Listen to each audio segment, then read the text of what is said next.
ये देखिए, ये जो इन्होंने बताया चाय की केतली जो पूरी तरीके से हाथ से बनी है बिना पोटरी व्हील के यूज करे हुए, इसका प्राइस इन्होंने बताया। अपने इंस्ट्रूमेंट्स के बारे में बताइए, हम देख पा रहे हैं कितने यूनिक है और कितने अच्छे हैं।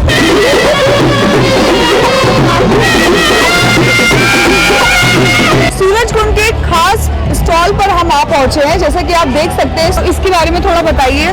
ये सब हाथ का हमने बनाया, ये जितनी आप देख रहे हैं ये सब चिताई होती है और बहुत हार्ड वर्क हो जाता है हथौड़ी और कलम से। इनकी आंखें देखिए आप, एकदम खुली आंखें बनाई है सब में।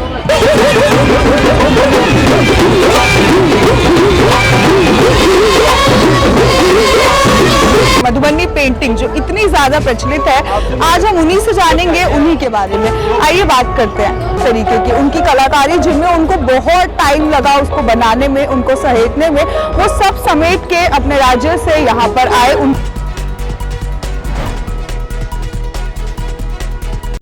नमस्कार, मैं कोमल झा, देश रोजाना के डिजिटल प्लेटफॉर्म से। अभी हम मौजूद हैं फरीदाबाद के शान बढ़ाने वाला ये सूरजकुंड मेला, जो कि 39वां है। और यहाँ के रंग बिरंगे चीजें आप जो देख रहे हैं, इसकी खूबसूरती बढ़ा रहे हैं। इस बार इस मेले में आए हैं कुल 50 राज्यों के स्टॉल्स, जो कि आगे इस खूबसूरती बढ़ा रहे हैं। साथ ही यहाँ का जो 2 स्टेट है, जो कि इसकी थीम है, जिसके बेस पे रखा गया है, वो है मेघालय और उत्तर प्रदेश।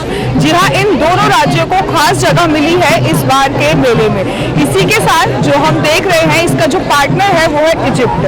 आइए चलते हैं मेले में और जानते हैं लोगों से उन्हीं की संस्कृति के बारे में, उन कलाकारों ने जिन्होंने इन चीजों को अपने हाथ से तैयार किया है और इस मेले की शान बढ़ा रहे हैं। आइए।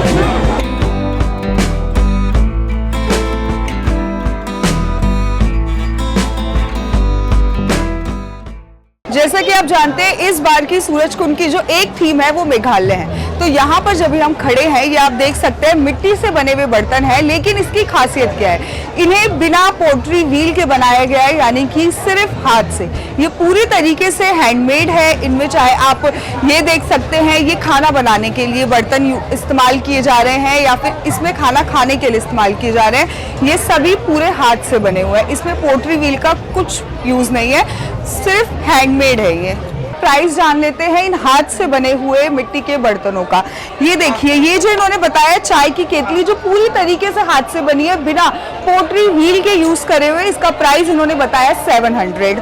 और ये काफी हैवी भी है उठाने में और बहुत स्मूथ है, बिना पोटरी व्हील के यूज करे हुए बहुत ज्यादा स्मूथ के साथ बनी हुई है। और ये चाय की ट्रेज कितने के है? Sorry? 100. Okay. 200. Okay. Then this? 200. 200. तो ये पूरा सेट अगर हम बात करें 500 का उन्होंने बताया, जिस हिसाब से है ये सेट की। और अगर हम सिंगल कप ले रहे हैं तो ये 100 प्राइस के हैं। ये बड़े मग्स की तरफ अगर हम आए, ये कितने के हैं? 400 के हैं। ये मिट्टी के बारे में आप थोड़ा बताएंगे, किस मिट्टी से बने हुए हैं? हाँ, वाटर और सॉइल का कुछ नाम होगा मिट्टी का? मिट्टी कुछ कौन सी? छा मिट्टी। छा मिट्टी। जैसा कि इन्होंने बताया कि इस मिट्टी का नाम छा मिट्टी, और इसमें कॉफी और वाटर के साथ मिलकर ये बना हुआ है जी। तो ये कुछ बड़ा कप, तो ये हम कह सकते हैं कॉफी पीने के लिए है, ये चाय के लिए है। इसको छा। ओके, तो आपके यहाँ कुछ और नाम बोलते हैं इसको, क्या किस नाम से बुलाते हैं इन बर्तनों को? नेम। आपका नेम बताइए। सॉरी, वायलाट मित्रे।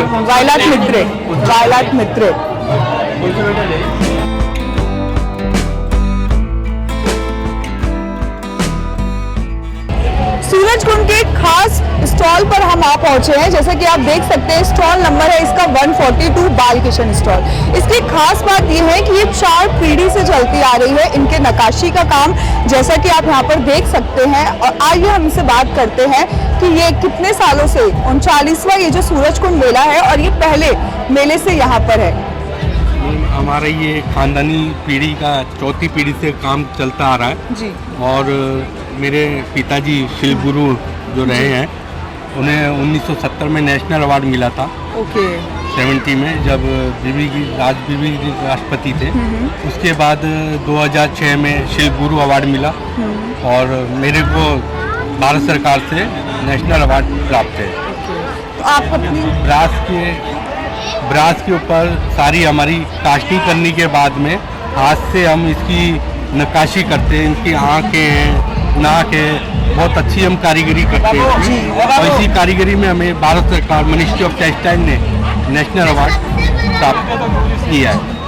और इसकी धातु या कुछ कैसे बनता है वो थोड़ा इसको बताइए। हम पहले एक सांचा बनाते हैं, सांचे में पीतल को डाल कर उसमें डालने के बाद निकालते हैं और जब थोड़ा ठंडा हो जाता है उसके बाद इसमें हम हाथ से और कलम से अपनी खूबसूरती और पूरी नक्काशी इसको देते हैं।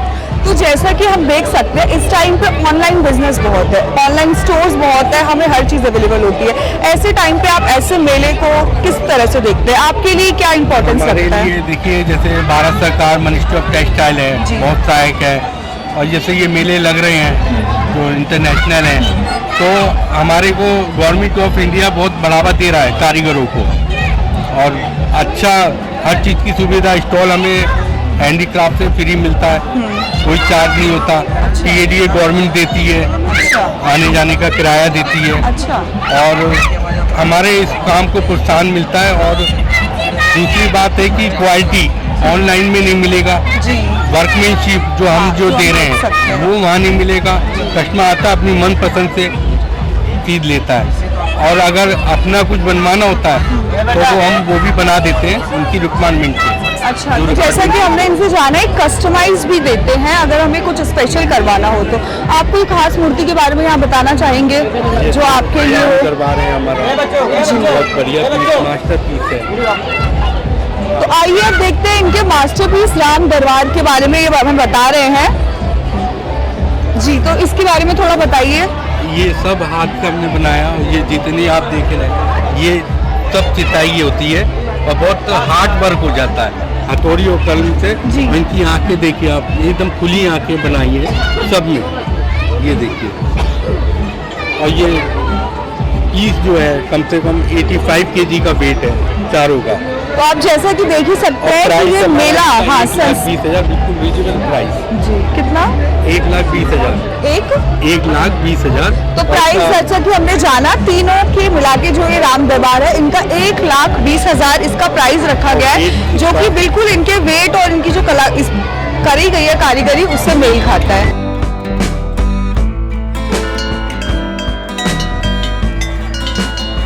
तो यही हम आ चुके हैं अभी पानीपत के फोक म्यूजिक राजा नाथ बैंड है अभी जिसका म्यूजिक आपने सुना। तो अब हम इनसे जानेंगे इनके म्यूजिक के बारे में और इसके साथ ही कि इनके पास जो इंस्ट्रूमेंट्स है, आप देख सकते हैं ये इंस्ट्रूमेंट इनकी संस्कृति बयां कर रहे हैं। हर किसी के पास जो इंस्ट्रूमेंट है वो काफी यूनिक है और इसका साउंड आपने अभी सुना। अब हम इनसे जानेंगे कि किस तरीके से इनके म्यूजिक सिस्टम के बारे में, इसके बारे में बताइए, अपने इंस्ट्रूमेंट्स के बारे में बताइए। हम देख पा रहे हैं कितने यूनिक है और कितने अच्छे हैं, तो इनसे आवाज कितनी अच्छी आ रही है। कब से बजा रहे हैं आप? कब से, आपने कैसे सीखा ये? मैंने तो ये मान लो बचपन से बजा रहा हूँ और अपने पूर्वजों से सीखा है, जो हमारे बड़े बुजुर्ग है ना, हमारे एक खानदानी परंपरा है। दिखाइए कोई एक इंस्ट्रूमेंट आप हमें दिखाइए।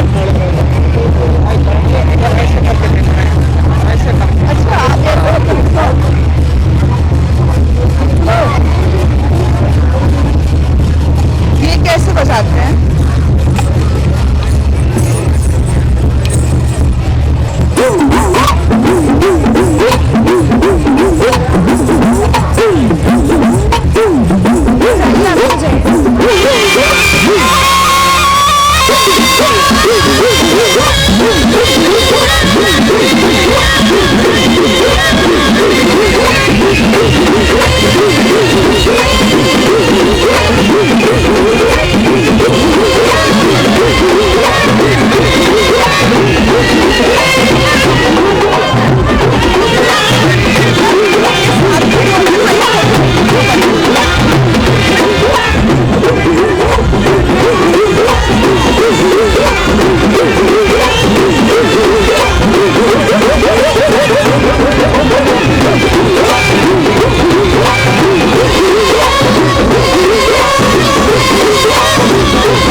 पहुंच चुके हैं स्टॉल नंबर 247, जो कि इस बार की खास थीम है मेघालय उत्तर प्रदेश। तो उत्तर प्रदेश के ही ये एक है जो आए हैं सोनपुर से, उनसे हम बात करेंगे कि किस तरीके के सामान लेकर आए हैं। जैसे कि हम देख सकते हैं यहाँ पर बहुत ही अलग तरीके के सामान है।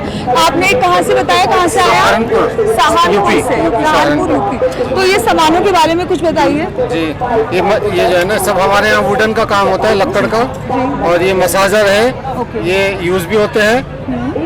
और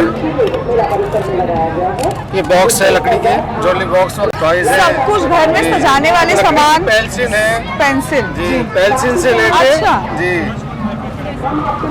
ये बंद होती है? जी, बंद हो जाती है, खुल जाती है यहाँ से, ऐसे करके, अच्छा, ऐसे करके खोल भी सकते हैं इसको। कैसे करते हैं? ये सिंदूर डब्बी है,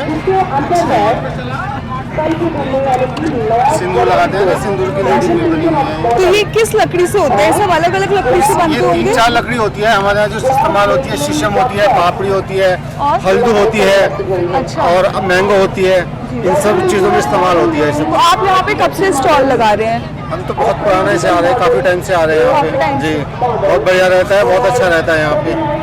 जी, तो स्टॉल का एक बार प्रोसेस बताइए, किस तरीके से आपको यहाँ पे मिलता है? ये ऑनलाइन जो है ना, इसको ऑनलाइन करना पड़ता है, और फिर उसमें जो है ना वो टूरिज्म जो है उसमें जिसको भी मतलब चाहे उसको बुला सकता है। और चार्जेस भी होते हैं चार्जेस कुछ फॉर्म भरने के? हाँ, इसमें 60,000 कुछ चार्जेस है, अभी आपके 61,000 के करीब है। आपको स्टॉल लगाने में कितना चार्जेस लगे? 61,000 रुपये। 61,000 जी। तो आपकी कमाई हो जाती है फिर उस हिसाब बस से? ये आपके पहली बार ही इतना हुआ है, नहीं तो कभी इतना पैसा नहीं था यहाँ पे। अच्छा, तो पहली बार- पिछले साल क्या चार्ज किया गया था? पिछली बार तो 40,000 कुछ थे। 40 से 61,000। 61,000 तो कोई हो गए। रीजन इतना अचानक से बस वो बढ़ने तो का? अब सरकार का यहाँ का अपना इनका होगा, हमें तो इस बारे में पता नहीं है। लेकिन हाँ, एकदम इतना नहीं बढ़ाना चाहिए था, बढ़ गया ज़्यादा। लेकिन यह है कि चलो, अब आना तो पड़ता है काम के लिए। मतलब आपको फायदा कितना पहुंचता है 15 दिन में? कितने तक फायदा मिल जाता बस है? ये है, हमारा ये होता है कि हमें यहाँ पे डायरेक्ट बेच देते हैं हम। थोड़ा थोड़ा नहीं बिकता, एक साथ सब बिक जाता है माल। अच्छा। जी, कहीं और अगर थोड़ा थोड़ा बेचना पड़ता है, फिर पैसे यहाँ भी इकट्ठे पैसे आ जाते हैं, इकट्ठा माल मिल जाता है। ये है हमारा फायदा, बेनिफिट नहीं है हमारा। तो मतलब ये सामान आखिर तक आपका सारा बिक जाता है? अगर कुछ कम पड़ा तो मंगवाते कैसे हैं वापस से? हाँ, फिर वो ट्रांसपोर्ट से मंगाते हैं, कुछ कम पड़ता है, और अगर बच जाता है तो फिर वो भी ट्रांसपोर्ट से वापसी जाना पड़ता है, लेके जाना पड़ता तो आप यहाँ अकेले आए हैं, आपके साथ और कोई स्टॉल लगाने के लिए? है। एक हेल्पर है मेरे साथ में, और है साथ में। तो आप यहाँ 15 दिन के लिए स्टे कहाँ पर कर रहे हैं? रुके कहाँ पर हुआ है? रुके तो फिर हम बाहर पे आए हैं, यहाँ बाहर कमरे मिल जाते हैं। अच्छा, कमरे मिलते हैं? मतलब यहाँ नहीं, बाहर मिलते हैं, प्राइवेट कमरे मिल जाते हैं, वहाँ पे लेने पड़ते तो हैं। उसके अलावा भी खर्चा होता होगा? खर्चा तो- 15 दिन का आपका खाने रहने सबका? खर्चा तो सभी आता है। तो मतलब कुल मिलाकर आपको 15 दिन के यहाँ पे स्टॉल लगाने का कितना खर्चा होता है? लगभग मान के चलो 1 लाख रुपए के आसपास खर्चा हो जाता है। 1 लाख रुपए के आसपास। बस यहाँ अब ये है कि हमें जो है ना उसमें जो भी होता है कि हमारा माल सारा यहाँ निकल जाता है ना, उसका बेनिफिट बस सबसे मेन यही है कि हमारा माल डायरेक्ट बिक जाता है। तो जैसा कि हमने इनसे बात करते हुए पता चला कि इनका एक स्टॉल लगाने का, जिस स्टॉल का साइज ही आप देख सकते हैं, पूरा 1 लाख का खर्चा इन्होंने तकरीबन हमें बताया। इनको रजिस्ट्रेशन फीस जो उन्होंने ली है 41,000, फिर इनका अलग से रहने का, 15 दिन का खाने का खर्चा, सब मिलाकर इनको ये जो स्टॉल पड़ता है इस सूरजकुंड मेले में वो इस बार 41 है। जैसे कि उन्होंने बताया पिछली बार सरकार ने 40 लिया था, लेकिन इस बार उसके प्राइजेस काफी बढ़ा दिए गए हैं। हम पहुंचे हैं यहाँ पर, चंडीगढ़ से आए हैं हमारे साथ, और जैसा कि आप देख सकते हैं इनके पास है इतने सुंदर चिड़ा के घोंसले जो उन्होंने हाथ से बनाए हैं, इसके साथ फाउंटेन्स है। तो आप पहले सबसे पहले बताइए कि आपने इसको बनाया किस तरीके से, इसका प्रोसेस बताइए एक बार जी, इसका। ये नारियल की जोड़ होती है जी उसको धागे के साथ में बनाया जाता है। हैंडवर्क आइटम है ये वाला सभी। जी। और जो हमने एक नया आइटम जो अभी बनाया है ये वाला, अच्छा, ये जो है लकड़ी का इसमें बेच दिया है, वुडन का, जी। ऊपर नारियल का काम है, घास का। जी ये हर मतलब बनाई है। जी। ये हैंडवर्क है सभी टोटल, पक्षियों के बैठने के लिए इजी रहता है ये वाला। तो पक्षियाँ किस तरीके की आती है? हर तरीके का? कहाँ पे लगाना है?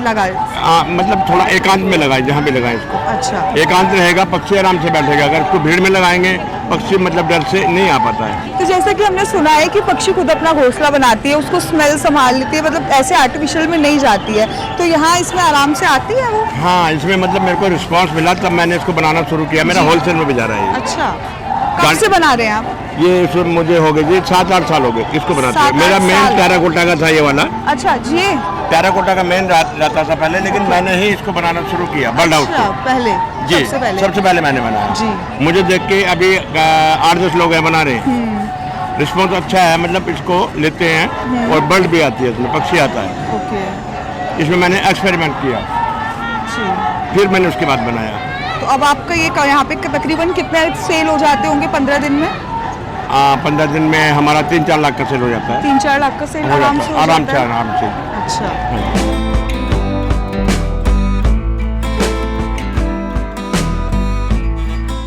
हम पहुंच चुके हैं हरियाणा से निकलकर बिहार के मधुबनी में। जी हाँ, यहाँ की बिहार की जो मधुबनी पेंटिंग जो इतनी ज्यादा प्रचलित है, आज हम उन्हीं से जानेंगे, उन्हीं के बारे में। आइए बात करते हैं। जी, तो ये बताइए आपने ये किस चीज से बना हुआ है?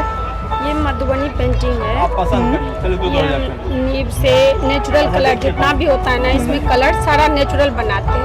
नेचुरल कलर है और फ्री हैंड वर्क बनाते हैं। ये जहाँ तक हमने सुना है कि मिथिला में मछली का बहुत ज्यादा इम्पोर्टेंस है, हर एक पेंटिंग में मछली रहती है, उसकी इम्पोर्टेंस के बारे में कुछ बताइए। ये मछली ना मिथिला में ऐसा होता है कि ये कहीं भी जाते हैं ना, देख के जाते हैं तो काम सफल होता है। इसका मीनिंग गुड लक के लिए होता है।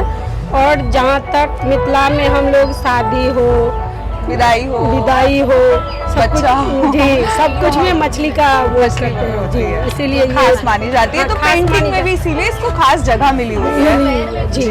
और दिखाइए कोई खास पेंटिंग एक्सप्लेन जैसे किसकी ये दिखा।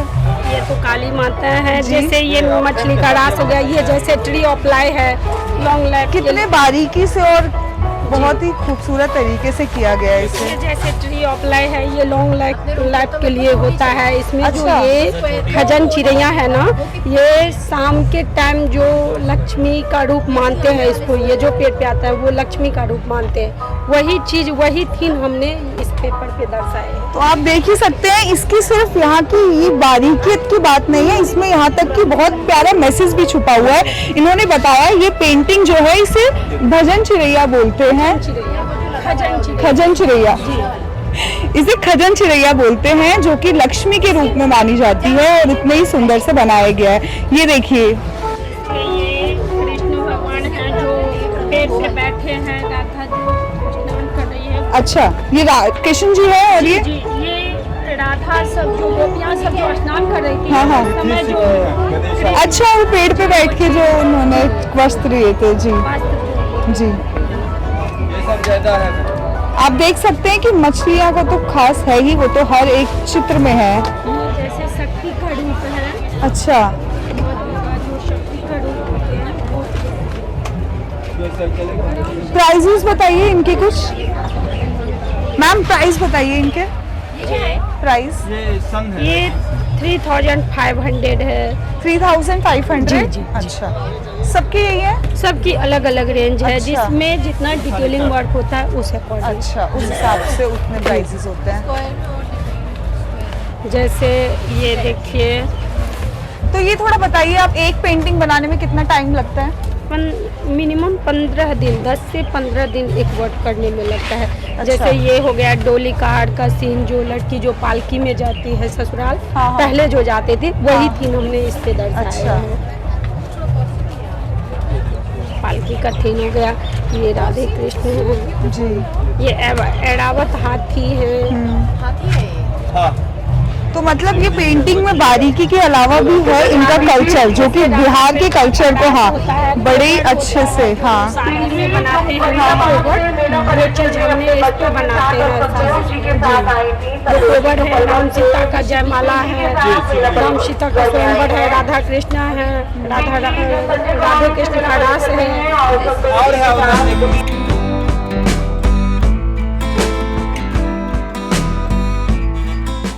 तो आपने हमारे साथ देखा ये सूरज कुंड का सफर, जिसमें हमने आपको दिखाया इतने अलग अलग राज्य के संस्कृति जो यहाँ पर आए हैं 15 दिन के अपनी संस्कृति दिखाने के लिए। इस ऑनलाइन वाली दुनिया में भी आप देख सकते हैं इस मेले में जो भीड़ है वो बताती है कि संस्कृति से लोग किस तरह से आज भी जुड़े हुए हैं। हरियाणा सरकार किस तरीके से इससे प्रोत्साहन कर रही है। इतनी भारी भीड़ में लोग यहाँ पर आते हैं, इसके साथ ही उसी जज्बे से अपना सामान लगाते हैं।